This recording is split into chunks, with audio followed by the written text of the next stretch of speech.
भक्ति को अंतर्निष्ठ रखना, छुपाना, और एक होता है कि पीछे पड़ गए लोग तो क्या करें, तो वास्तविकता ना बता करके कुछ और बताना ताकि वो वही समझे जो मैंने बताया। तो ऐसा महाराज जी का स्वरूप है। बताते ऐसे हैं तो लगता है कि यार ये कैसे महाराज जी हैं, पर वास्तविकता ये अपनी भक्ति छुपाते हैं। ऐसे भाव हैं। आज भी कुछ प्रश्न आए हैं। हमें लगता है कि प्रश्न इतने ज्यादा आते हैं, हम तो उसको उत्तर देने में ही पूरी कथा हमारी निकल जानी है। किन्हीं का अब कौन से प्रारंभ करें? रुको।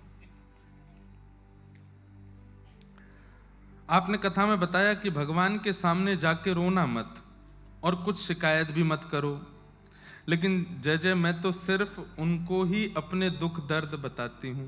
आपने ये क्यों नहीं कहा कि सुख और आनंद बताती हूं? दुख दर्द ही क्यों लिखा है? और उन्हीं के पास जाके रोती हूं।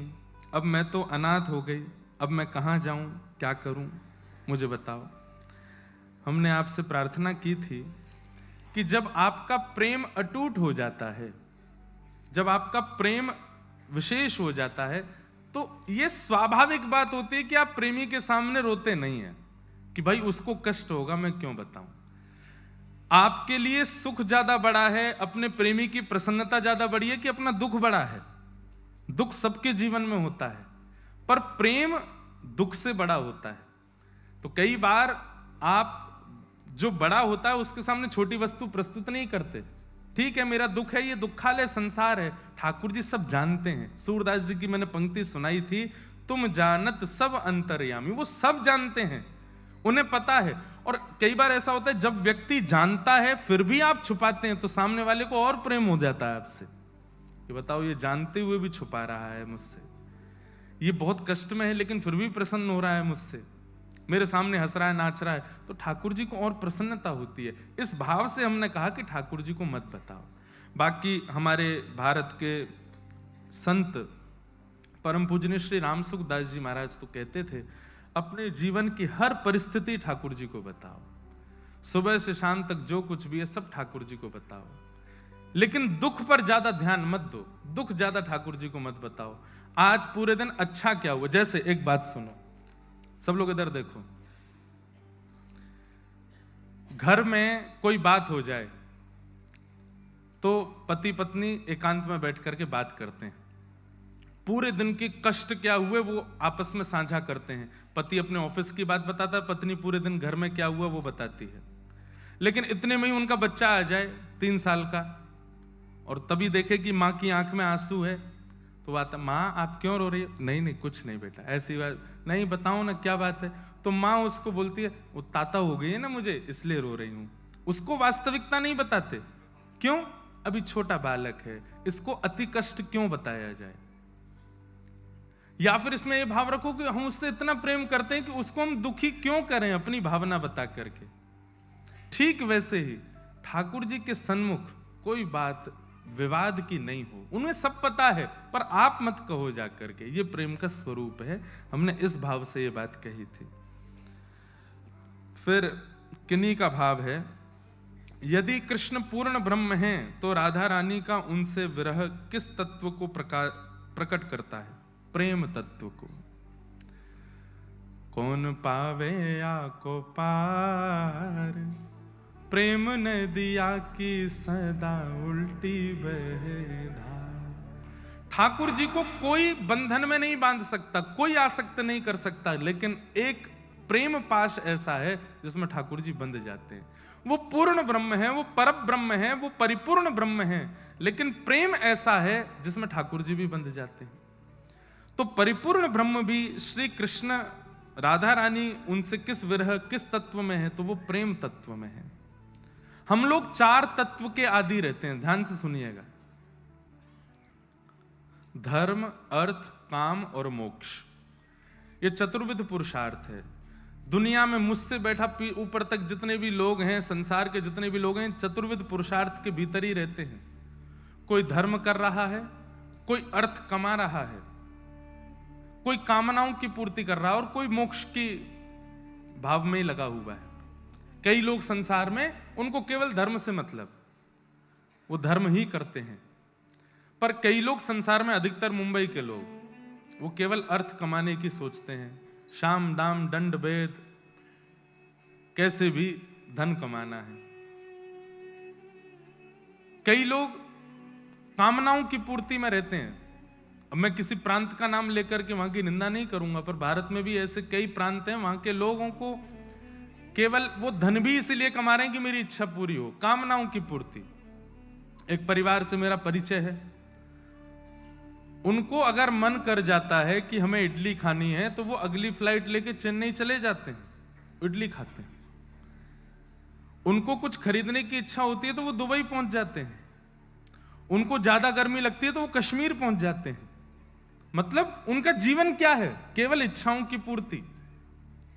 तो कई लोग धर्म में लगे रहते हैं, कई लोग अर्थ प्राप्ति के लिए दौड़ते हैं, कई लोग इच्छा पूर्ति में लगे रहते हैं, और कई लोग संसार के मोक्ष की कामना में रहते हैं कि मैं ऐसा कर्म करूं कि मुझे मुक्ति प्राप्त हो। पर यहां बैठे हम लोग, पता नहीं मुझे रेशियो कितना है, पर अधिकतर लोग जो यहां बैठे हैं और कथा सुन रहे हैं, वृंदावन से प्रेम करते हैं। ना उन्हें धर्म की चिंता है, ना उन्हें अर्थ की चिंता है, ना उनकी कोई कामना है, ना उन्हें मोक्ष चाहिए। वो केवल प्रेम में रहते हैं। प्रिया प्रियतम का प्रेम नुकुंज विलास, और केवल श्यामा श्याम के दर्शन की इच्छा ही उनका सर्वधन है। तो जो पंचम पुरुषार्थ प्रेम के उपासी हो जाते हैं, उनके लिए परिपूर्ण परब्रह्म भगवान भी श्री कृष्ण नन्हे से लाला हो जाते हैं, बाल सखा हो जाते हैं, प्रेम लीला करने लगते हैं।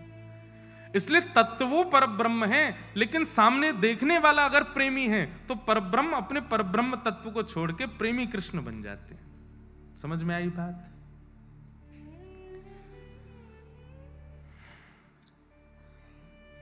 क्या श्री कृष्ण भक्त को सुख देने के लिए आते हैं या उसे तोड़कर बनाने के लिए? सबके उत्तर हम कथा में देते ही हैं। पहली बात कि भक्त जो होता है वो रुई के फॉर्म के जैसा हो जाता है, वो टूटता ही नहीं है। टूटता कौन है? जो ठोस है, जो मजबूत है, जिसके अंदर अकड़ है। और भक्त इन सब में नहीं होता। ये अब रॉड है, इसको जोर जोर से मारूंगा तो मुड़ेगी, एक समय आने पर टूट ही जाएगी। पर भक्त कैसा होता है? भक्त तो पुष्प के जैसा है, उस पर हथौड़ा भी मारो तो भी नहीं टूटेगा। भक्त तो ऐसा होता है। तो भक्त टूटता नहीं है। हमें दिखता है कि जनाबाई टूट गई, हमें दिखता है कि नामदेव जी के साथ ऐसा हुआ, ये तो टूट गए। हमें लगता है कि सक्कूबाई के साथ इतना दुराचार किया, ये तो टूट गई। पर उनकी अंतरंग भावना से अगर पूछो, वो टूटे नहीं है। भक्त कभी टूटता नहीं, क्योंकि भक्त कभी अहम में नहीं रहता, ठोस में नहीं रहता। भक्त अपने शारीरिक उपस्थिति में नहीं रहता। वो तो हर परिस्थिति में मोल्ड होने वाला होता है, इसलिए वो टूटता कभी नहीं है। तो इसका उत्तर यही है कि ठाकुर जी भक्त को आनंद देने आते हैं, सुख भी नहीं। फिर आपने कहा कि महाराज जी, पूज्य प्रेमानंद जी महाराज का सत्संग सुनने पर विरक्त भाव प्रकट होता है, परंतु माता पिता प्रेशर क्रिएट करते हैं, क्या करूं समझ नहीं पाती। अब देखिए, इसमें एक ऐसी भाव है, एक होता है शारीरिक विरक्ति और एक होता है मानसिक विरक्ति। हम आप सब लोगों को चाहिए कि शारीरिक विरक्ति बहुत बाद का विषय रखें, पहले मानसिक विरक्ति हो जाए। मानसिक विरक्त व्यक्ति प्लेन में भी घूमेगा, बिजनेस क्लास में भी बैठेगा, होटल्स में भी जाएगा, सबके बीच भी रहेगा, लेकिन फिर भी सबसे विरक्त रहेगा। वो मानसिक विरक्ति होनी बहुत जरूरी है। शारीरिक विरक्ति हो गई और मानसिक विरक्ति नहीं हुई तो आप अपने जीवन को बर्बाद कर देंगे। मानसिक विरक्ति नहीं हुई, शरीर से विरक्त हो गए। अब सामने कुछ ऐसी वस्तु आ गई, देख करके मन ललचाने लगा, तो फिर शरीर से विरक्ति होने के बाद तो फिर दुविधा है। इसलिए मानसिक विरक्ति पर ध्यान दो। महाराज जी का प्रवचन सुन के, कथाएं सुन करके मन से विरक्त होने का प्रयास करो, मन ना विचलित हो। शरीर तो प्रारब्ध कर्म में है, इसमें लगे रहो। एक कथा आती है, मैंने सुनाई है, हितरवंश महाप्रभु के एक परम शिष्य हुए श्री विठल दास जी। सब छोड़ करके परिवार सहित वृंदावन आ गए। एक दिन जूनागढ़ के राजा ने उनको प्रधानमंत्री नियुक्त कर दिया और वो थे वृंदावन में। तो पत्र में लिख करके भेजा कि हम विठल दास जी को अपने प्रधानमंत्री रूप में स्वीकार करना चाहते हैं। सब लोग इधर देखो, ध्यान से सुनो। एक बात बोलें, यहां बैठे हुए लोग ऊपर ऊपर आप लोग कितने आनंद से बैठ के सुन लेते हैं। हमें कल पता चला इसके नीचे एक अंडरग्राउंड डोर है, वहां और लोग बैठे हैं जो बेचारे यहां आ भी नहीं पाते। इस वातावरण को वो उनके लिए तो टीवी पर देखने के जैसा ही हो गया, वो ऐसे ही देखते हैं। नीचे बैठे हैं, हम आज जाएंगे उनसे मिलने भी, नीचे वालों से। तो जो यहां बैठे हैं उन लोगों से हमारी प्रार्थना कि बहुत, ये समझ लीजिए कि ये बहुत प्रेम से आपको प्राप्त है, तो इस स्थिति को गवाओ नहीं, बैठ करके प्रेम से सुनो कथा। तो श्री विठल दास जी को प्रधानमंत्री नियुक्त करने के लिए पत्र लिखा। हितवंश महाप्रभु यमुना जी के तट पर बैठे थे, कुछ संत बैठे थे, विठल दास जी वहीं कुछ सेवा कर रहे थे, तभी पत्र आया। महाप्रभु जी बोले किसके नाम का पत्र है? बोले विठल दास जी के नाम से आया। तो बोले विठल दास पढ़ो। बोले गुरुदेव आपके सामने मैं पत्र पढ़ूं, आप ही पढ़िए ना, क्या है। तो महाप्रभु जी ने जब पढ़ा तो प्रसन्न हुआ, अरे वाह वाह वाह, हमारे विठल दास जी को प्रधानमंत्री घोषित किया गया है, वहां के राजा ने इनको अपने प्रधानमंत्री के रूप में बुलाया है। सुन करके विठल दास जी रोने लगे, वृंदावन कैसे छोड़ के जाऊं मैं, हे नाथ मैं वृंदावन कैसे त्यागूंगा। तब हितवंश महाप्रभु ने कहा, देखो हमारा शरीर जो है ना, ये प्रारब्ध शून्य करने के लिए संसार में हम आते हैं। बहुत ध्यान से सुनिएगा, हमें मिलने वाला सुख और हमें मिलने वाला दुख, ये सब हमारे प्रारब्ध से हैं। अगर हमने दोनों में से कुछ भी भोगने में कटौती करी तो उतना शेष रह जाएगा, उसको भोगने के लिए फिर जन्म लेना पड़ेगा। इसलिए आपके बिना प्रयास करने पर भी अगर अनायासी सामने से उपस्थित और व्यवस्थित सुख यदि आ रहा है तो उसको भोग लेना चाहिए। भक्त का कई बार ऐसा स्वरूप हो जाता है कि वो व्यवस्थित और उपस्थित, मतलब आप समझ रहे हैं ना, व्यवस्थित उपस्थित का मतलब है कि सामान्य सुख एक होता है कि एक्स्ट्रा ऑर्डिनरी सुख। एक्स्ट्रा सुख क्या होता है? जो है नहीं फिर भी क्रिएट किया गया। पानी से भी गला ठंडा हो सकता है लेकिन जबरदस्ती कुछ और पी रहे हैं, ये उपस्थित सुख नहीं है। दूध से भी काम चल सकता है, लस्सी से भी बढ़िया हो सकता है, लेकिन अनर्गल वस्तुओं को सेवन करके अपने चित्त को व्यथित कर रहे हैं, ये उपस्थित सुख नहीं है। जो काम पानी से हो सकता है वो पीले पानी को पी करके क्यों करना? तो उपस्थित सुख सबको भोग लेना चाहिए, क्योंकि वो प्रारब्ध से प्राप्त है और उसको भोगेंगे तो वो कटेगा और उससे हमारा जीवन का जो प्रारब्ध है वो नष्ट होगा। तो महाप्रभु जी ने विठल दास जी को समझाया कि तुमको वृंदावन की प्राप्ति हुई, ये तुम्हारी भक्ति का प्रभाव। अब तुमको प्रधानमंत्री पदवी की प्राप्ति हो रही है तो इसको ठुकराओ नहीं, ये तुम्हारा प्रारब्ध है, भोग लो। और जब तन मन प्राण बिल्कुल व्याकुल हो जाएंगे, वृंदावन के लिए नहीं रह पाओगे, वहां पे छोड़ के आ जाना, लेकिन तब तक के लिए चले जाओ। तब विठल दास जी गए और जाकर के उन्होंने प्रधानमंत्री पदवी को स्वीकार किया। बहुत सुंदर चरित्र है विठल दास जी का। तो ठीक उसी प्रकार अपने जीवन में आने वाले सुख दुख प्रारब्धों को भोग लेना चाहिए। दुख भी आवे तो उससे भागो नहीं, हाँ प्रयास करो कि वो दुख घटे, पर जितना जीवन में आ रहा है उससे विचलित मत हो, उसको भोग लीजिए। अब यहां प्रसंग आता है श्री माधव दास जी का। उनको अतिसार का रोग हो गया, पेट में रोग हो गया, तो ठाकुर जी उनकी सेवा करने के लिए आए। तो माधव दास जी ने हाथ पकड़ के कहा, आप मेरी सेवा करने आ गए, मुझे ठीक कर दो। तब भगवान बोले, ठीक कर दूंगा, तो ये जो तुम्हारे प्रारब्ध का बचा हुआ दुख है 4-5 दिन का, और इसको भोगने के लिए तुम्हें फिर से जन्म लेना पड़ेगा, इसलिए इसको भोग लो।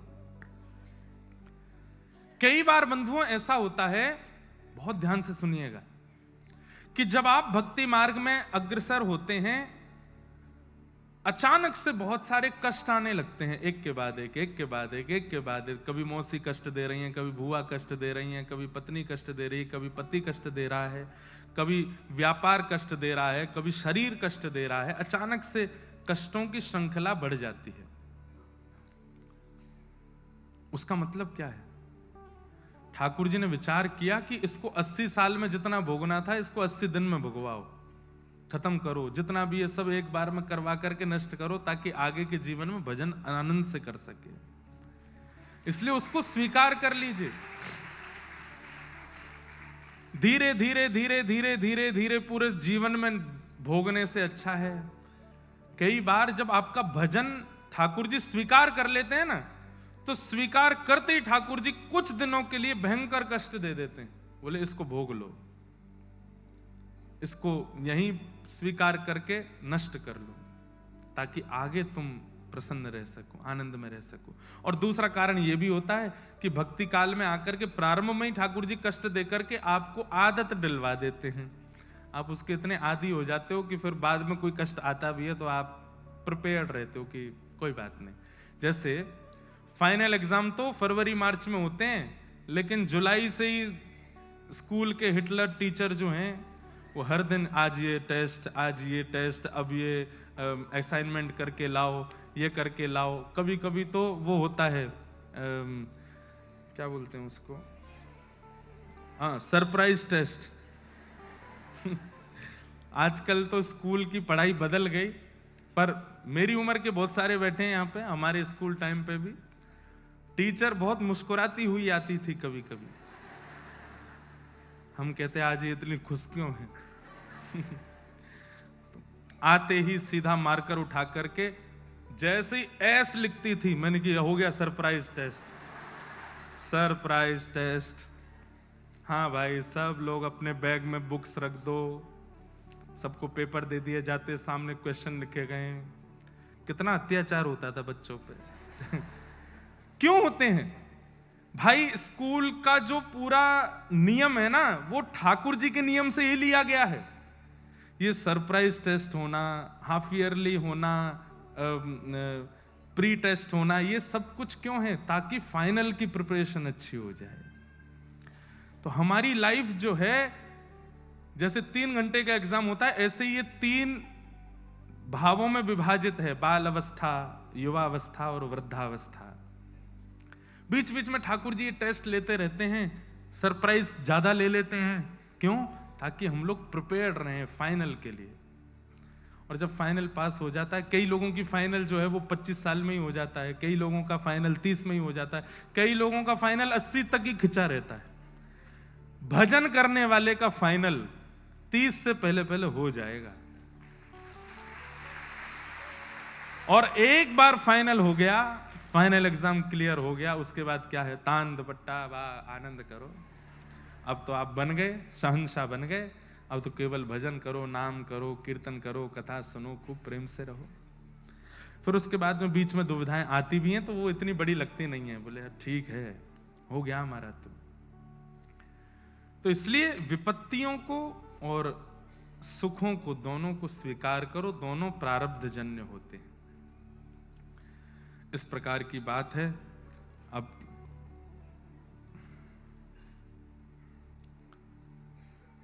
किन्हीं का भाव है कि वो कथा सुनते हैं, कृष्ण से प्रेम हो गया है, पर बचपन से ही अवधूत चिंतन श्री गुरुदेव दत्त, श्री दत्त भगवान को प्रणाम किया है। तो अब लगता है कि कहीं दुविधा तो नहीं? नहीं, बिल्कुल दुविधा नहीं है। हम तो कथा करते हैं दत्त प्रभु के पास जाकर के, एक ही बात है, कोई दिक्कत नहीं है।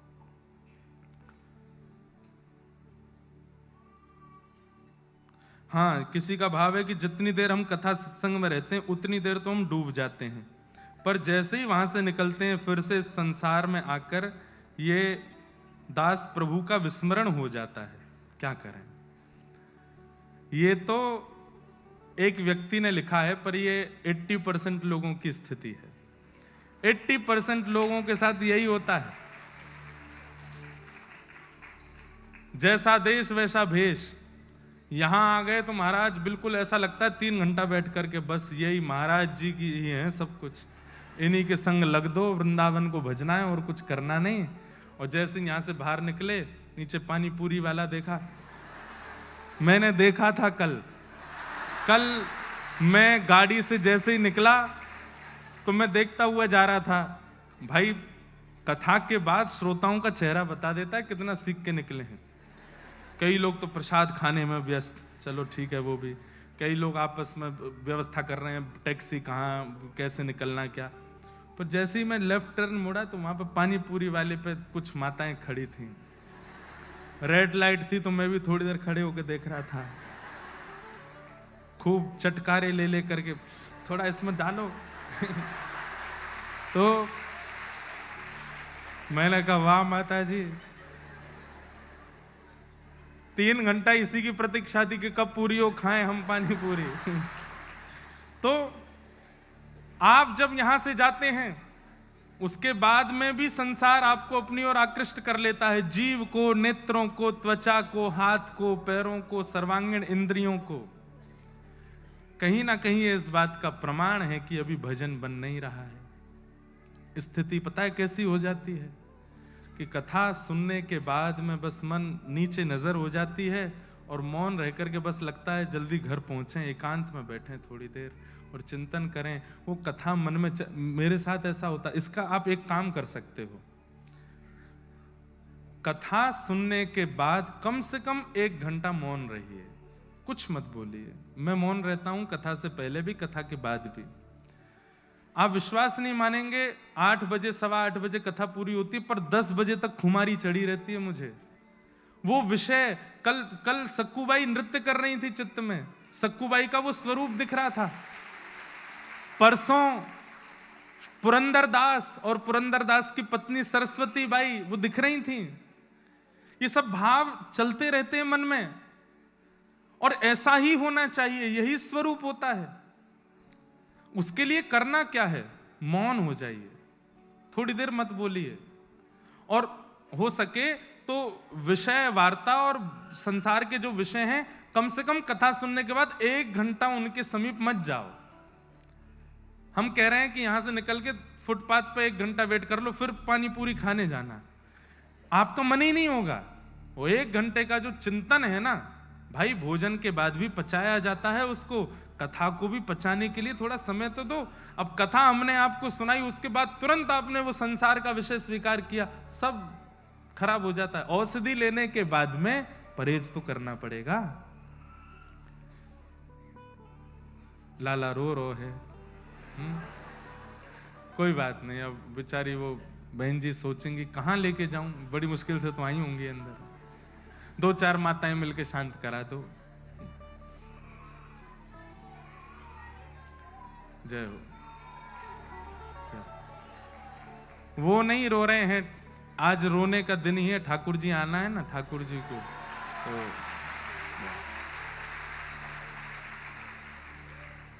क्या बता रहा था मैं।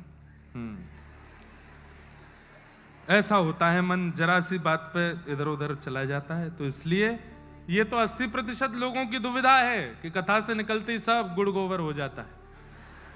ये नहीं होना है, इसके लिए मौन रहिए और कम से कम 1-1.5 घंटा ना कुछ खाइए ना कुछ पीजिए। हाँ, थोड़ा जलपान आदि कर सकते हो, बाकी विषयों से थोड़ी देर दूर रहो और कथा में जो सुना है उसको थोड़ी देर चलने दीजिए चित्त में, थोड़ी देर विचार करते रहिए उसका, तभी तो कथा लाभ करेगी, नहीं तो कैसे होगा। अब बड़े बड़े हैं ये तो फिर कल परसों में सुना देंगे। सबको प्रणाम। आज कथा का विषय भी बहुत है और आज नंदोत्सव की ओर चलना है हमें और कथा का प्रसंग भी बहुत लंबा है, इसलिए जल्दी जल्दी हम लोग प्रसंग कहते हुए चलेंगे। 28 और 29 तारीख की कथा सुबह 10 बजे से है, आप सब लोग उसका ध्यान रखिएगा। 28 तारीख को रविवार है, 29 तारीख को सोमवार है, दोनों दिन कथा सुबह के सत्र में है। आप लोग सुबह ही आकर के अपना स्थान ग्रहण कीजिएगा।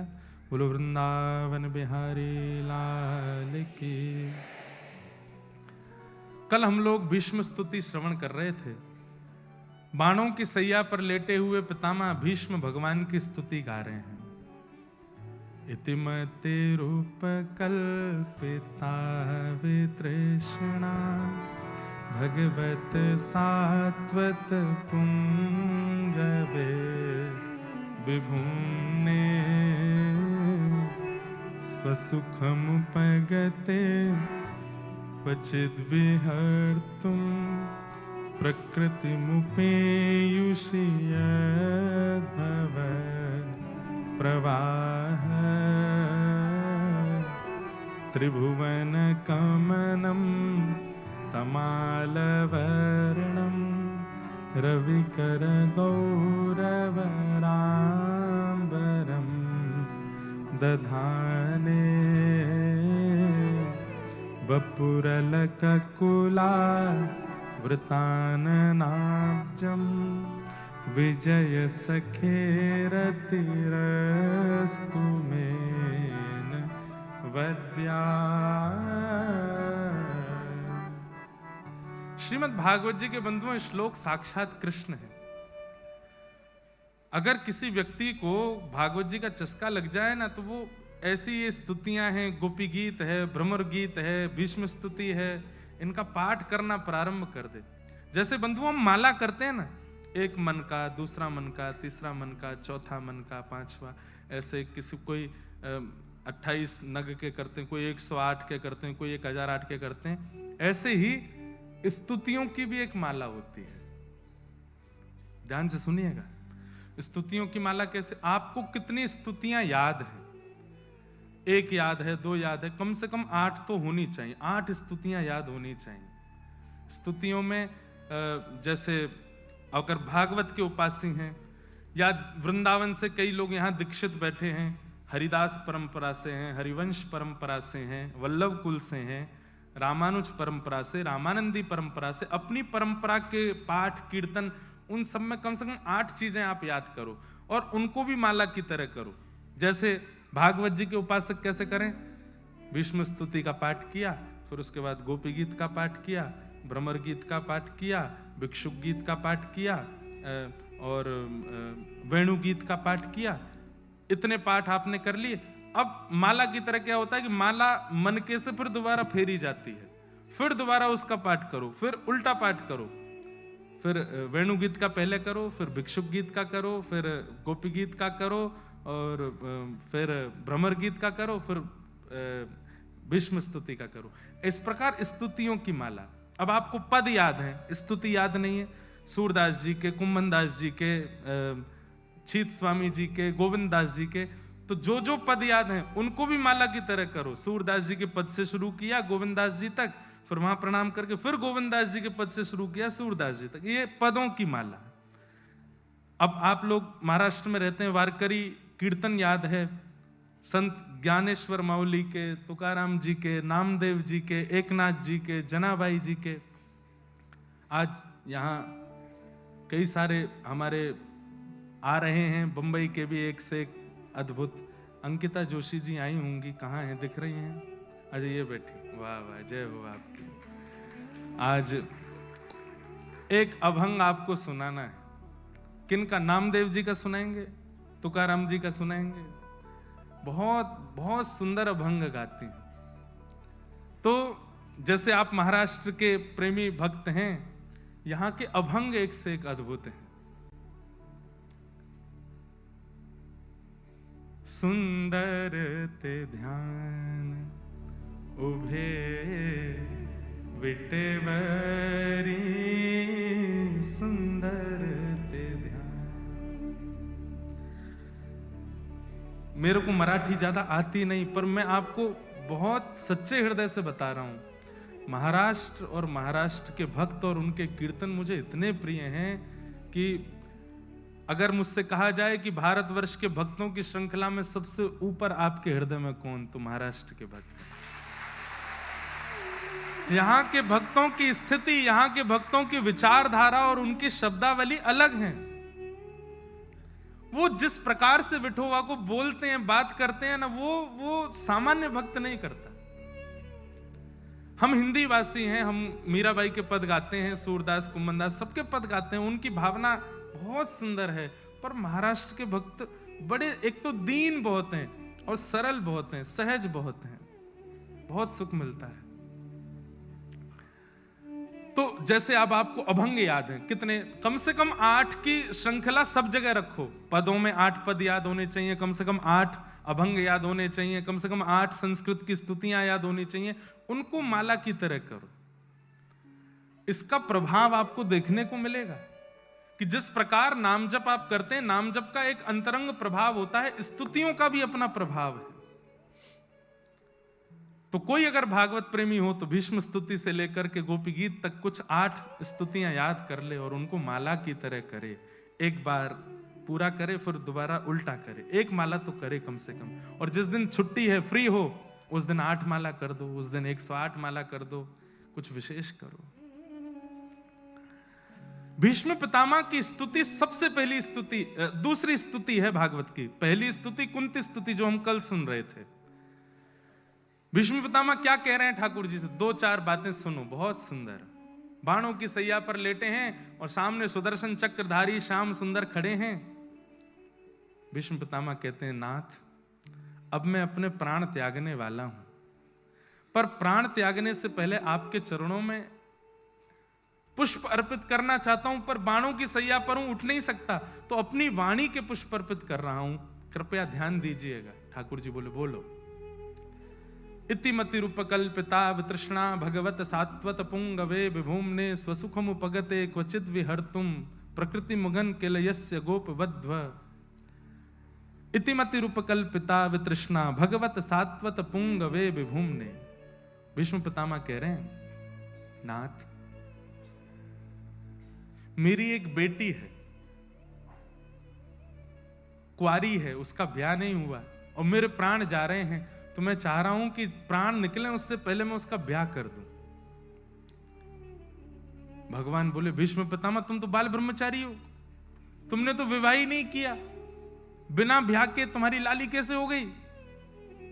भीष्म पितामह कहते हैं, नाथ, इस पूरे ब्रह्मांड को आपने बिना विवाह के ही एक पुत्री दी है, और उस पुत्री का नाम है मति, बुद्धि। पुत्री कौन? जो पिता से अपनी इच्छा पूर्ण करावे, वो पुत्री।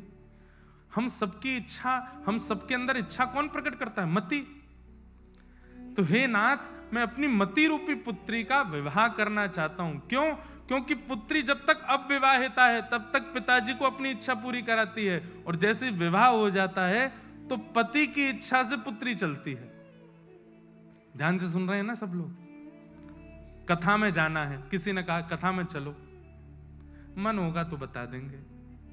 मूवी देखने चलो, मन होगा तो बता देंगे। हर जगह हम लोग मन से ही पूछ के जाते हैं। ये मन रूपी मति, यही तो बेटी है।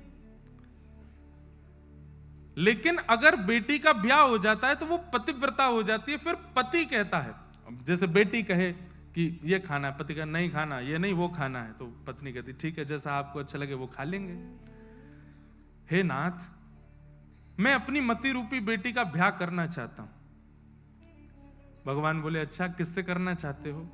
बोले, त्रिभुवन कमनम तमाल वर्णम रविकर गौरवराम्बरम दधाने। त्रिभुवन नायक, तीनों भुवन जिनकी छवि छटा देख करके आनंदित हो जाता है, ऐसे त्रिभुवन नायक आपसे मैं अपनी पुत्री का ब्याह करना चाहता हूं।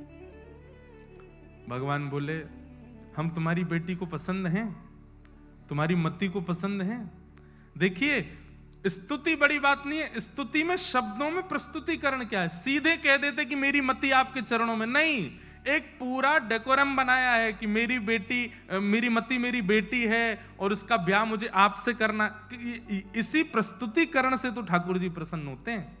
सुबह उठ गए, घंटी हिला के ठाकुर जी उठा के बैठा दिए, आरती कर दी, चना चनोरी का भोग लगा दिया, इससे प्रसन्न होते हैं ठाकुर जी।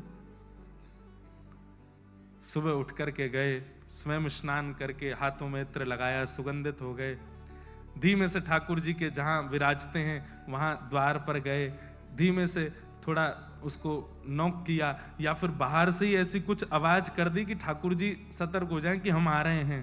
फिर भीतर प्रवेश किया, फिर धीमी सी कोई लाइट या फिर कोई दिया जलाया, सीधे ही लाइट सारी ऑन कर दी, ठाकुर जी के चौंधा पड़ता होगा आंखों में, कोई दिया जलाया। फिर उसके बाद ठाकुर जी की रजाई में धीमे से हाथ नेक घिस करके, नेक थोड़े उष्ण करके भीतर रखे, ठाकुर जी के चरण दबा रहे हैं, कोई मधुर मधुर स्वर गा रहे हैं। ठाकुर जी को भी लगे आहा कितने भाव ते उठा रहा हो, कितने प्रेम ते उठा रहा है।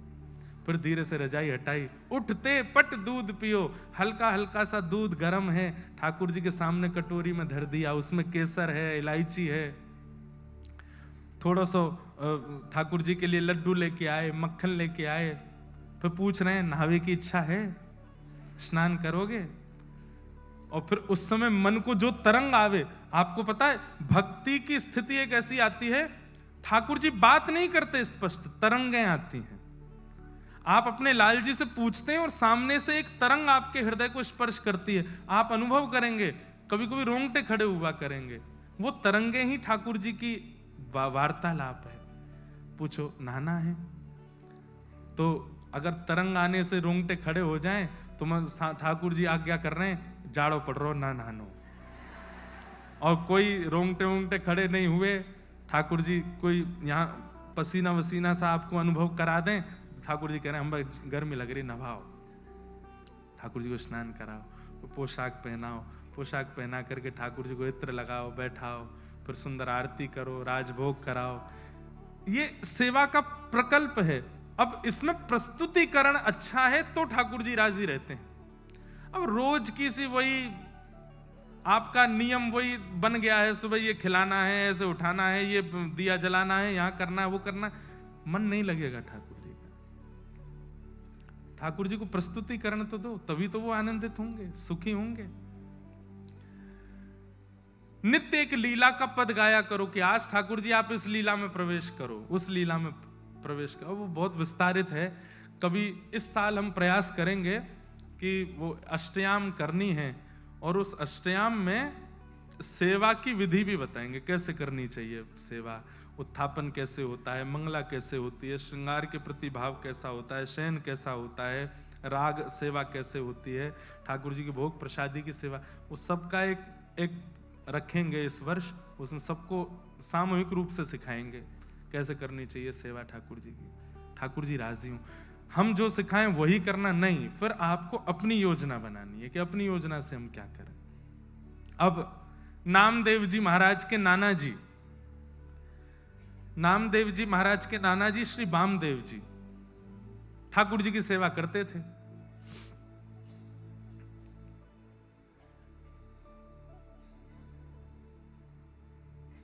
आप कोई पद ढूंढ के रखिएगा नामदेव जी का, अभी गाना है, अभी बीच में ही गाना है।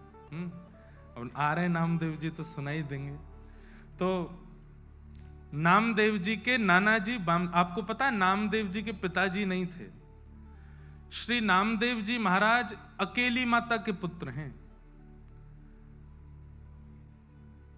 बाल अवस्था थी, मीराबाई जैसा चरित्र है कि जैसे मीराबाई बचपन में अपनी मां से पूछती थी कि मेरे पति कौन, तो मां ने कह दिया ये गिरधर गोपाल तेरे बींद हैं, तब से ही मान लिया कि ये मेरे पति हैं।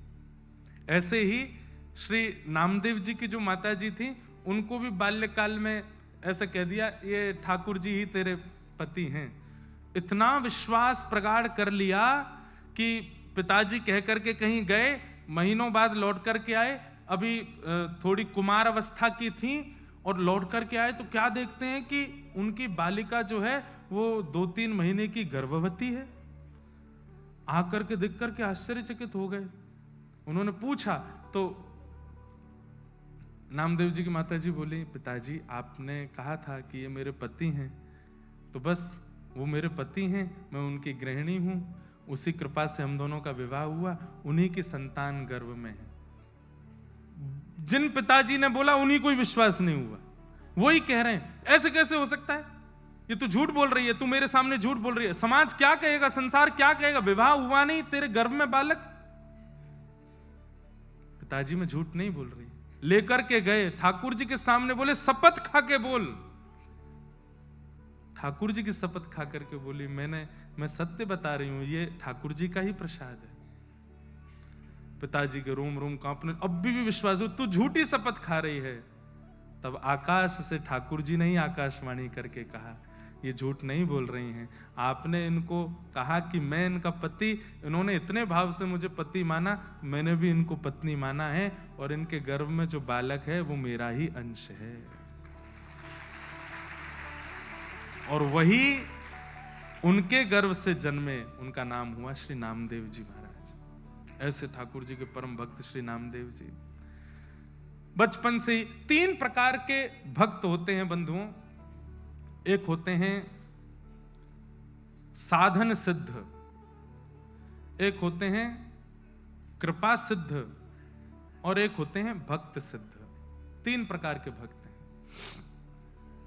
साधन सिद्ध कौन होते हैं? जो साधना करके भक्त बनते हैं, नाम जप करके, तिलक स्वरूप धारण करके, परिक्रमा करके, कथाएं सुन करके, भजन करके फिर भक्त बनते हैं, फिर उन पर ठाकुर जी की कृपा होती है। ये साधन सिद्ध हैं। दूसरे होते हैं कृपा सिद्ध। ये कृपा सिद्ध कौन होते हैं? जिन पर गुरुजन कृपा कर देते हैं।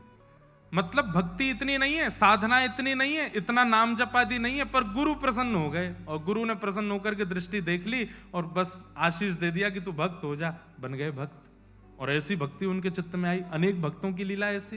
रैदास जी इस प्रकार के भक्त, कबीरदास जी इस प्रकार के भक्त, गोस्वामी तुलसीदास जी इस प्रकार के भक्त। और एक होते हैं सिद्ध सिद्धा, मतलब वो जन्म से ही सिद्ध हैं, ना गुरु की कृपा है ना साधन है, वो जन्म से ही भक्त हैं, और उनका प्रादुर्भाव दूसरों पर कृपा करने के लिए हुआ है। नामदेव जी कौन है? सिद्ध सिद्ध, ये जन्म से ही सिद्ध हैं। बचपन से ही भक्ति में इतनी रुचि। इनके नाना जी सेवा करते थे ठाकुर जी की, तो ये बाहर खड़े खड़े सोचते मुझे कब सेवा मिलेगी। एक दिन नाना जी से बोले मुझे भी सेवा। बोले तू अभी बालक है, अभी नहीं, थोड़ा बड़ा हो जा। थोड़े बड़े हो गए, बोले अब तो दीजिए। बोले अभी मैं हूं, जब तक मैं हूं तब तक मुझे करने दो, कभी मेरा कहीं आना जाना होगा तो ठाकुर जी की सेवा तुम कर लेना। अब तो वो हर दिन अपने नाना जी से पूछें आप कब जाओगे, आप जाओगे कब? नाना जी कोई काम नहीं है आपको, कहीं दूर चले जाओ, थोड़े पुणे आदि हुआ हो, कहीं मैं सेवा करूं ठाकुर जी की। एक दिन ऐसी योजना बनी, ठाकुर जी को ही इच्छा हो गई कि नामदेव जी मेरी सेवा करें। ये इतना व्याकुल होकर के मुझे देखते हैं, तो इनके नाना जी बड़े बड़े कार्यों को भी ठुकरा देते थे कि सेवा नहीं छोड़ूंगा, लेकिन आज एक ऐसा कार्य आया कि इनको जाना ही पड़ा, और तीर्थ के ओर जाना था, तो कुछ समय महीने लगा के आना था। बोले नामा, बोले जी नाना जी, बोले अब तेरा समय आ गया, अब मैं जा रहा हूं तीर्थ में, तू कर सेवा। ओहो, नामदेव जी तो नाचने लगे, बोले ऐसे सजाऊंगा, ऐसे श्रृंगार करूंगा, ऐसे भोग लगाऊंगा, अब तो मैं सेवा करूंगा, अब तो मैं इनके संग आनंद करूंगा। वामदेव जी चले गए, नामदेव जी सेवा में आए। ठाकुर जी की कुछ विधि सेवा की नाना जी बता के गए थे, बिना भोग लगाए पाना नहीं। ठाकुर जी के आगे भोग पधराया, भोग पधरा करके नामदेव जी बैठ गए, बोले पाओ। ठाकुर जी चुपचाप खड़े हैं। थोड़ी देर हो गई, बोले आप पा क्यों नहीं रहे, कुछ भोग में प्रसाद में कमी है, पा लीजिए नाथ। आप नहीं पाएंगे तो मैं भी नहीं पाऊंगा। एक दिन नहीं पाया, 2 दिन नहीं पाया, तीसरा दिन आ गया। यहाँ छोटे से नामदेव जी भी भूखे प्यासे बेचारे, जब तक ठाकुर जी नहीं पाए मैं कैसे पाऊं। तीसरा दिन जब आया, ठाकुर जी ने आज भी जब भोग नहीं पाया, तो श्री नामदेव जी ने एक छुरी उठा ली और अपने गले पर रख ली। बोले आपको नाना जी की बहुत आदत लग गई है, उन्हीं के हाथ का पाते हो, उन्हीं के हाथ से राजी रहते हो। मैं क्या कमी कर रहा हूं, मैं इतने भाव से तो सेवा करता हूं, मेरे हाथ से क्यों नहीं पा रहे? आज भी अगर आपने नहीं पाया, मुझे ऐसा लग रहा है मेरी भक्ति शून्य हो रही है, आप नहीं पा रहे हैं। तो आपने नहीं पाया तो मैं अपने प्राण त्याग दूंगा। इतने में ही ठाकुर जी प्रकट हो गए, हाथ पकड़ लिया। अरे नामा, मैं ऐसे ही थोड़ी आ जाता हूं, तपस्या करनी पड़ती, कुछ दिन प्रतीक्षा करनी। तू 3 दिन में ही तू छुरी लेके बैठ गया। कुछ दिन तो प्रतीक्षा करनी थी, कुछ दिन तपस्या कर, प्रतीक्षा कर, फिर आऊंगा। नामदेव जी ने हाथ पकड़, अब आ गए हो तो क्यों जा रहे हो? अब पी जाओ, खा जाओ इसको। ठाकुर जी बोले बहुत सरल है, बहुत सहज है। बंधुओं, या तो भयंकर तपस्वी नाम जापक आदि कुछ बन जाए तो भगवत कृपा, या अत्यंत सरल सहज बन जाए, इतना सीधा इतना भोला भौंदू बन जाए तो ठाकुर जी की कृपा होती है। बैठ गए, नामदेव जी सुंदर सुंदर पकवान देते हैं, ठाकुर जी प्रेम से पाते हैं। अब तो इतने प्रसन्न हो गए नामदेव जी कि रोज ठाकुर जी आते हैं। नाना जी लौट करके आ गए कुछ दिन बाद। जैसे ही नाना जी आए, आकर के बोले, कैसी रही सेवा आदि, कैसी चल रही है? आप ही जाके पूछ लो, भीतर जाके आप ही देख लीजिए। तुम्हारा जैसे वामदेव जी ने प्रवेश किया तो ठाकुर जी अलग ही चमक रहे थे, अलग ही उनके मुखमंडल का जो स्वरूप। बंधुओं, सेवा से ठाकुर जी की जो श्री विग्रह है वो बोलने लगता है कि मेरी सेवा कैसी हो रही है। कई लोगों के यहाँ, बुरा नहीं मानना, कई लोगों के यहाँ ठाकुर जी का दर्शन करते हैं तो ठाकुर जी ऐसे लगते हैं, मुँह ले चलो यहाँ थे, मेरा मन ना लग रो। और कई लोगों के ठाकुर जी को देख करके ऐसा लगता है ठाकुर जी इतने थाट में, इतने राजी बन करके बैठे हैं कि मतलब बस कह रहे हैं कि भैया या परिवार को खूब प्रेम दे के जाइए, मैं यहाँ बहुत राजी हूं। बोलने की बात नहीं, अभिमान आ जाए इसलिए भी नहीं। हमारे भट्ट जी के ठाकुर जी बहुत आनंद में, इनके घर में भी गिरधर लाल जी हैं, और जैसे हमारे गिरधर लाल हैं वैसे इनके लाल जी हैं। इतने आनंद से विराजमान, में तो बहुत देर देखता रहा हूं उनको, बहुत सुख में विराज रहे हैं। बस यही भक्ति का स्वरूप, ठाकुर जी सुखी रहे। वामदेव जी ने जैसे ठाकुर जी को देखा और मंदिर का वातावरण, आभा प्रभा सुगंधी सब कुछ से लगने लगा कि ठाकुर जी सेवा तो हुई है। नामदेव जी को हृदय से लगाया, बहुत प्रसन्न हूं। अब आज से सेवा नाना जी करने लगे, सामने भोग प्रसाद रख दिया। नामदेव जी खड़े खड़े देख रहे थे। अब वो तो थोड़ी देर भोग रख के पर्दा करके उठा लिया, बोले ये क्या कर रहे हो आप? वामदेव जी बोले भोग लगाए बेटा। भोग कहां लगा, इसमें तो सारी सामग्री रखी है, कुछ खाया तो है नहीं ठाकुर जी ने। वामदेव जी बोले ऐसे ही लगता है भोग, ठाकुर जी के सामने पधरा दो, पर्दा लगाओ, उठा के ले चलो। बोले मेरे से तो ऐसे नहीं होता था, मैं तो थाली की जितनी सामग्री धरता था सब पाते थे ठाकुर जी, सब पाते थे। बोले हाँ, अच्छा तो ये ले थाली, पवा के दिखा। सामने रख दिया। नामदेव जी बोले जय जय, आ जाओ, जैसे हर दिन आते थे वैसे आ जाओ, जल्दी आ जाओ। ठाकुर जी नहीं आए। 2-3 बार पुकारा, नहीं आए ठाकुर जी, तो नामदेव जी को पता था तरीका, फिर से छुरी लेके आए और छुरी ला करके जैसी यहां से वामदेव जी परेशान हुए, ए नामा क्या कर। इतने में तो ठाकुर जी का हाथ प्रकट हुआ, फिर पकड़ा। बोले तूने बढ़िया तरीका ढूंढा, बार बार छुरी रख लेता गले पे। हाँ, आप लोग नहीं करना ऐसा है ना। मुंबई में 4 लोगों ने छुरी रखी कथा सुन के, ऐसा नहीं करना। ये सुनकर के करने वाली बात नहीं थी ना, उन्होंने सुना थोड़ी था कहीं से, वो तो जिद थी उनकी अपने आप ही। ठाकुर जी बोले नामा तुझे मैंने बोला था ना, इतनी जल्दी प्रकट नहीं कराया कर मुझे, थोड़ी तो तपस्या, थोड़ा तो धैर्य किया कर। मुझे कितना कुछ छोड़ के आना पड़ता है, पूरा ब्रह्मांड का भार मेरे सिर पर है, सब कुछ देखना होता है, तू समझता ही नहीं है। बोले अच्छा ठीक है, नाना जी को दर्शन दो। नाना जी तो वैसे ही भाव विभोर खड़े बैठे सामने, इतना जीवन निकल गया कभी ठाकुर जी नहीं देखे। बारे नामा तेने 3 दिन, इतने दिन की सेवा में ठाकुर जी प्रकट कर दिए। ऐसे श्री नामदेव जी महाराज हमारे। ठाकुर जी तो आने को तैयार बैठे हैं, ठाकुर जी तो प्रकट होने को आज भी बैठे हैं। आपके प्रस्तुतिकरण में कहीं कमी है, आपकी सेवा में कहीं कमी है। भीष्म पितामह जैसी वो भावना, वो सेवा बने, नामदेव जी जैसी वो सेवा बने तो ठाकुर जी आए, जनाबाई जैसी सेवा बने तो आए। अब हम नहीं गाएंगे, अब अंकिता जी एक अभंग सुनाएंगे आज नामदेव जी का। आप जल्दी आ जाओ जय। और जरूर आप लोग बड़े भाव से सुनना। मराठी कितने लोगों को आती है? वाह भाई, तो इनका भाव सुन के फिर हमको सुना देना ये क्या गा के गए हैं। वैसे तो समझ आ ही जाना है, पर श्री नामदेव जी का भाव आइए।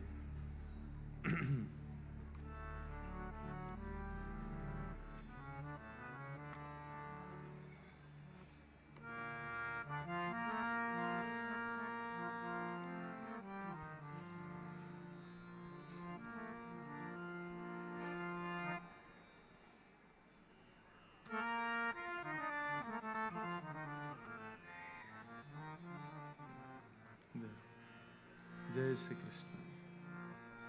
पुंडलीकवरद हरि विठ्ठल, श्री ज्ञानदेव तुकाराम, श्री पंडरीनाथ भगवान की।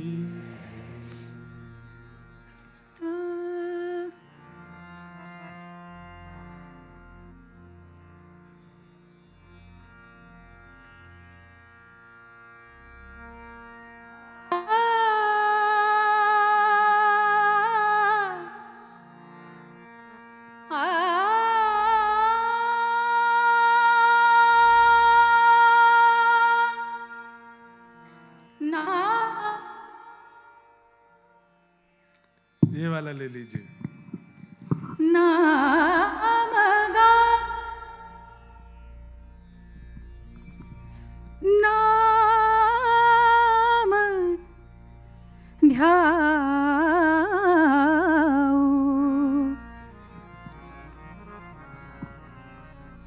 हो नाम गाओ,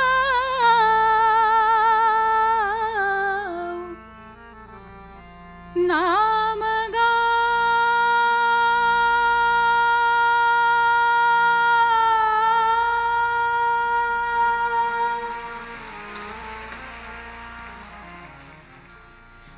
नाम गाओ, नाम ध्याओ, नामे विठोबाला पाहू, नामे विठोबाला पाहू, नाम गाओ, नाम नाम गाओ, नाम ध्याओ, नामे विठोबाला पाहू, नामे विठोबाला पाहू।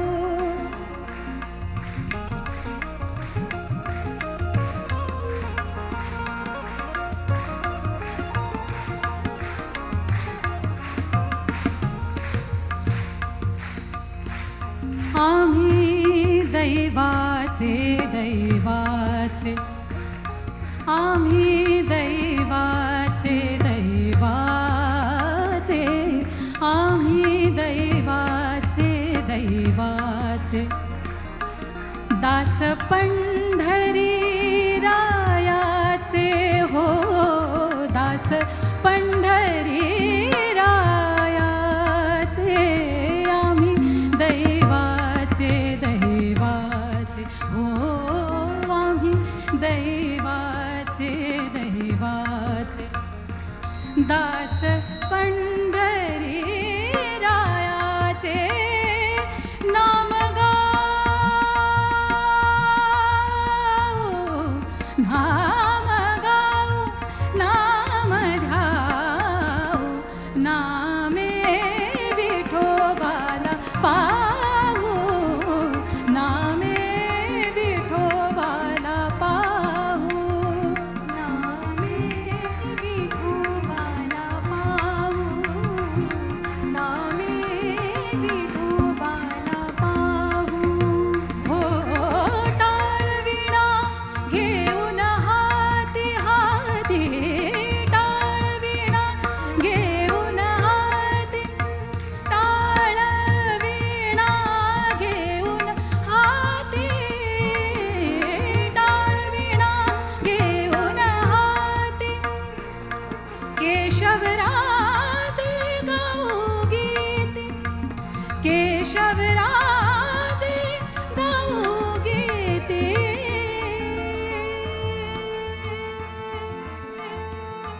नाम गाओ, नाम गाओ, नाम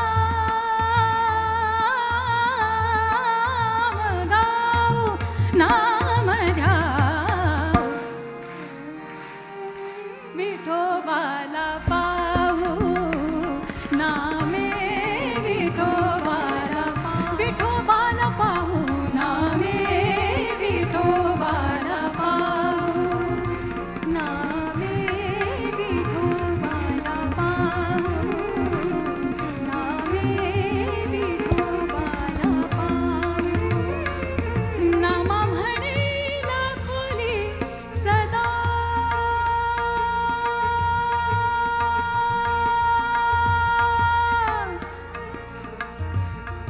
गम बनी नि नि नि नि नि नि नि नि गम बनी नि गम बनी पसनी कृसनी गरिसनी निसा पनी मा प गम नि नि सा ग गम ग गम प म म पनी प पनी सा गरि सा रि सा रि सा नि प म प गम पनी सा गम पनी सा गम पनी सा नाम म्हणेला खोली सदा नाम म्हणेला खोली सदा नाम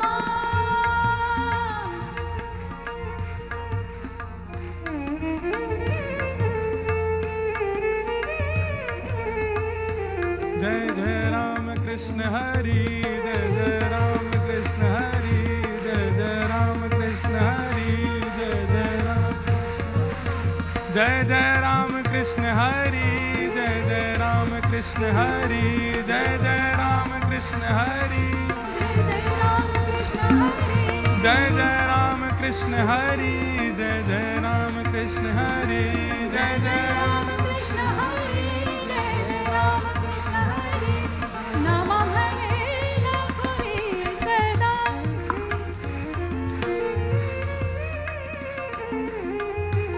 बधाई हो, नंदोत्सव की बधाई हो।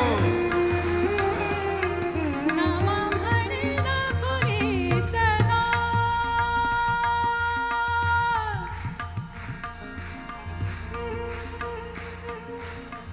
केसर तिलकम कृष्णवर्णं केसर तिलकम कृष्णवर्णं राधारमणं हरे हरे राधारमणं हरे हरे नाम म्हणेला खोली सदा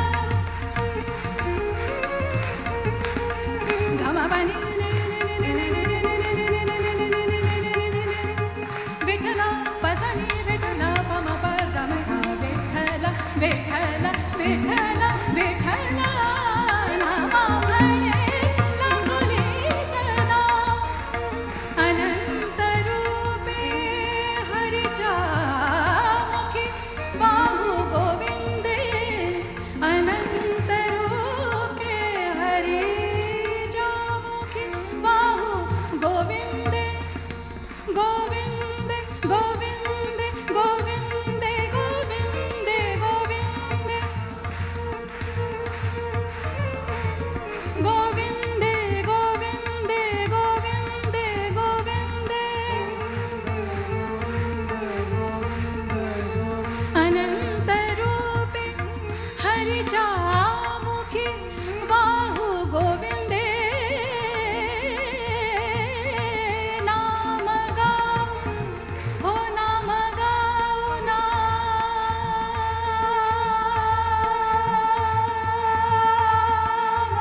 गाऊ नाम गाऊ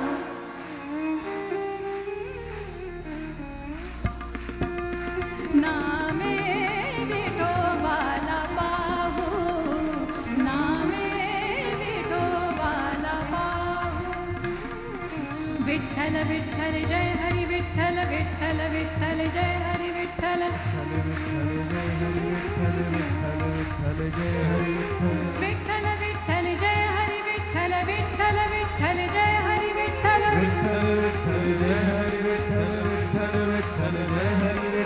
विठ्ठल विठ्ठल जय हरी विठ्ठल विठ्ठल विठ्ठल जय हरी विठ्ठल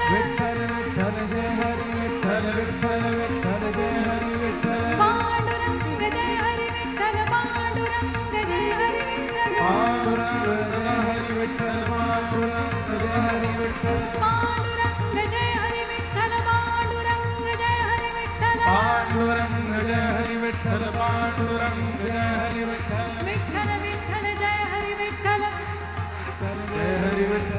विठ्ठल विठ्ठल जय हरी विठ्ठल विठ्ठल विठ्ठल जय हरि विठ्ठल विठ्ठल विठ्ठल जय हरी विठ्ठल विठ्ठल विठ्ठल जय हरि विठ्ठल विठ्ठल विठ्ठल जय हरी विठ्ठल विठ्ठल विठ्ठल जय हरि विठ्ठल हरी विठ्ठल हरी विठ्ठल हरी विठ्ठल हरी विठ्ठल विठ्ठल विठ्ठल जय हरी विठ्ठल विठ्ठल विठ्ठल जय हरी विठ्ठल विठ्ठल विठ्ठल जय हरि विठ्ठल विठ्ठल विठ्ठल जय हरि विठ्ठल विठ्ठल विठ्ठल विठ्ठल विठ्ठल विठ्ठल विठ्ठल विठ्ठल विठ्ठल विठ्ठल विठ्ठल विठ्ठल विठ्ठल विठ्ठल ओ जय राधे राधे जय राधे राधे श्री राधे राधे जय राधे राधे जय राधे राधे जय राधे राधे जय राधे राधे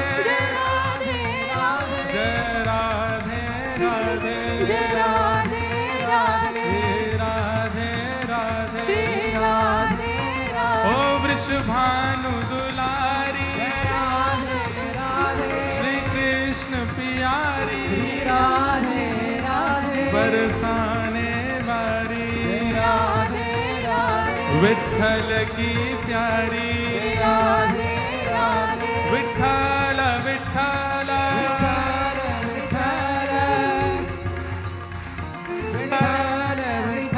हे विठ्ठल विठ्ठल विठ्ठल विठ्ठल विठ्ठल विठ्ठल विठ्ठल विठ्ठल विठ्ठल विठ्ठल विठ्ठल जितने लोग बैठे हैं सब कमर पे भुजा रखो ठाकुर जी की तरह बैठे बैठे विठ्ठल विठ्ठल विठ्ठल विठ्ठल विठ्ठल विठ्ठल विठ्ठल विठ्ठल विठ्ठल विठ्ठल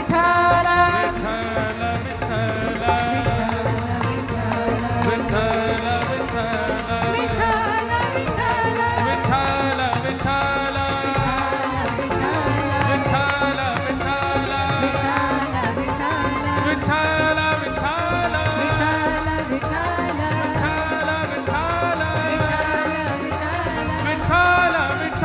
विठ्ठल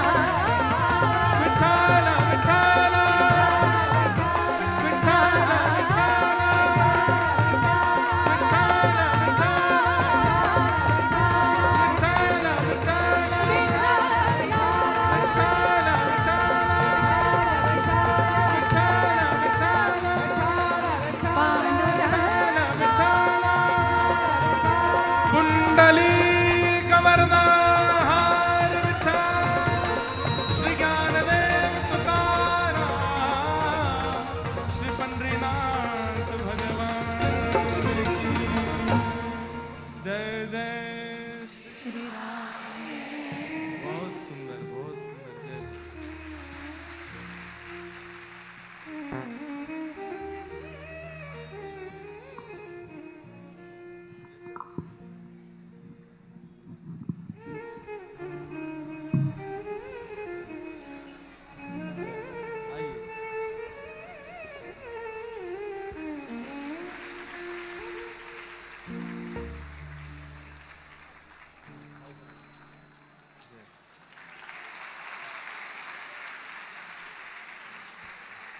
बहुत सुंदर। हमें मराठी नहीं आती, इसका एक फायदा भी है कि हम ऐसे अद्भुतों को श्रवण कर लेते हैं। तो ये नामदेव जी का पद था, नामदेव जी का भाव था, आप सबको समझ में आ गया था। तो बस अब उसकी व्याख्या आप लोग वैसे ही मान लो हमारी तरफ से। तो भक्त के प्रस्तुतिकरण से ठाकुर जी प्रसन्न होते हैं कि वो अपनी भक्ति में प्रस्तुति क्या करता है। एक हमारे ब्रजमंडल में मदन मोहन जी जो करौली में विराजमान है, सब लोग इधर देखो, ध्यान से सुनो। मदन मोहन जी के परम भक्त हुए श्री सूरध्वज उनका नाम था। क्या नाम था? सूरध्वज। संडीला एक जगह है उत्तर प्रदेश में, वहां के वे सूबेदार थे। तो राजा दिल्ली में बैठा है, लेकिन उसने अपने कई सारे मंत्री जगह जगह बैठा रखे हैं जो वहां के व्यापारियों से टैक्स लेते हैं, कर लेते हैं और राजा को भेजते हैं। तो वो टैक्स लेने का, कर लेने का काम इनका था, सूबेदार सूरध्वज जी। लेकिन ठाकुर जी के इतने परम भक्त थे, इतने परम भक्त थे, इनका बस मन होता था कि मैं एक दिन आवे सब छोड़ करके वृंदावन चला जाऊंगा। तो एक बार मदन मोहन जी के लिए इन्होंने गुड़ की सामग्री संडीले से भेजी, गुड़ भेजे, बहुत दूर है वृंदावन से। तो जब ये गुड़ खरीद करके भिजवा रहे थे तो लोगों ने कहा कि महाराज इतना आप खर्चा कर रहे हैं, यहां से गुड़ खरीद करके आप वृंदावन भिजवा रहे हैं, आने जाने का इतना खर्चा हो जाएगा, इससे बढ़िया तो आप किसी को पैसे लेकर के वृंदावन भेज दो, वहीं से गुड़ खरीद करके ठाकुर जी को दे देंगे। तो इन्होंने कहा, बोले तुम नहीं जानोगे, ये प्रेम की बात है। प्रेमी व्यक्ति अपने प्रेमी जहां रहता है वहीं की सामग्री किसी को कह दे कि उसको ले जा करके दे दो, इसमें विशेषता नहीं झलकती। हम अपने यहां से सामग्री उसके पास भिजवाएं, ये प्रेम का स्वरूप है। और चाहे दुगना खर्चा हो, पर मैं गुड़ यहीं से भिजवाऊंगा, खुद अपने आंखों से देख करके। वड़ा पाव हमारे यहां भी बनते हैं। अब आपने क्या किया कि बात हुई हमसे, हमने कहा वड़ा पाव खाने का मन है, आपने वहीं एप्लीकेशन खोली, वृंदावन के पास कहाँ मिलता है, वहीं से ऑर्डर कर दिया, हमारे एड्रेस पे आ गया, काम चलाऊ बात है। पर जैसी बात हुई मैंने कहा वड़ा पाव की बड़ा मन हो रहा है। बोले अच्छा ठीक है, हम करते हैं कुछ व्यवस्था। बिना बताए आपने फ्लाइट पकड़ी, यहाँ से वड़ा पाव लेकर के सीधे वृंदावन आए, आकर के सीधे मारे जल्दी खाओ खराब हो जाएगा। इसमें प्रेम ज्यादा है ना। तो ऐसे ही उन्होंने गुड़ वहां से ना खरीद के वहां से भिजवाया। तो गुड़ बैलगाड़ियों में भर करके जब संडीले से चला, 2 दिन लगे वृंदावन पहुंचने में। रात्रि 2 बजे वृंदावन पहुंचे बैलगाड़ी। अब बैलगाड़ी वालों ने सोचा कि अब 2 बज रहे हैं रात्रि में, अब क्या करें, सुबह तक प्रतीक्षा करते हैं, मंदिर खुलेगा तो रखवा देंगे। जैसे ही बैलगाड़ियों ने वृंदावन प्रवेश किया, सो रहे थे मदन मोहन जी के पुजारी, ठाकुर जी स्वप्न में पहुंच गए। बोले मुझे भूख लगी है बहुत जोर से। तो ठाकुर जी आपका भोग रख के तो आए हम, उन्ना भूख खावे को मन नहीं है। तो बोले गुड़ की खीर खाऊंगा। बोले अब गुड़ की खीर, ठाकुर जी अभी रात्रि की मध्य रात्रि हो रही है, 2-4 घंटा बाद मंगला का समय है, मैं आज आकर के पहले आपके लिए गुड़ की खीर ही बना दूंगा। ठाकुर जी बोले अच्छा, एक तो मैं यहाँ तड़प रहा हूं, तू मुझको और तड़पानो चाहे, 2-3 घंटा मुंह पे सबर ना है रो, मुंह अभी खाने। पुजारी जी बोले ठीक है मैं आ रहा हूं। स्वप्न में ही बात हो रही। बोले सुन, जो हमारी रसोई में गुड़ धरो वाको नहीं खाऊंगो। तो अभी गुड़ आयो संडे लेते, वो गुड़ ले जाके बाकी खीर बना के पवाओ। रात्रि 2 बजे ठाकुर जी ने पुजारी जी को उठवा करके गुड़ की खीर बनवाई करके पाई। ऐसे श्री सूरध्वज जी महाराज। तो आपकी भक्ति में प्रस्तुतिकरण, आपकी भक्ति में नया क्या कर रहे हो आप, उससे ठाकुर जी रीझते हैं। तो अपनी भक्ति में कुछ ना कुछ ऐसी नवीनता, उसके प्रस्तुतिकरण में विशेषताएं लाया करो ताकि ठाकुर जी रीझें, ठाकुर जी आनंदित हों। भीष्म पितामह ने भगवान की स्तुति गाई और कहा कि आप मेरी मति रूपी पुत्री को स्वीकार करो। ठाकुर जी आनंदित हो गए और पितामह भीष्म की संपूर्ण स्तुति श्रवण करके ठाकुर जी आनंदित हुए। कालांतर में कुछ समय बाद उस बालक ने जन्म लिया जिसकी कल भगवान गर्भ में प्रवेश करके रक्षा किए, उसी का नाम परीक्षित हुआ। परीक्षित, अब हम जल्दी चलें कथाक्रम को आगे लेके। परीक्षित धीरे धीरे बड़े हुए, यहां भगवान स्वधाम चले गए लीला पूरी करके। ये खबर जाकर के अर्जुन ने जब पांडवों को बताई तो पांडवों ने परीक्षित को राज्य गद्दी पर बिठा दिया, स्वयं स्वर्गारोहण को चले गए। परीक्षित राजा हैं, उनका विवाह हुआ, थोड़े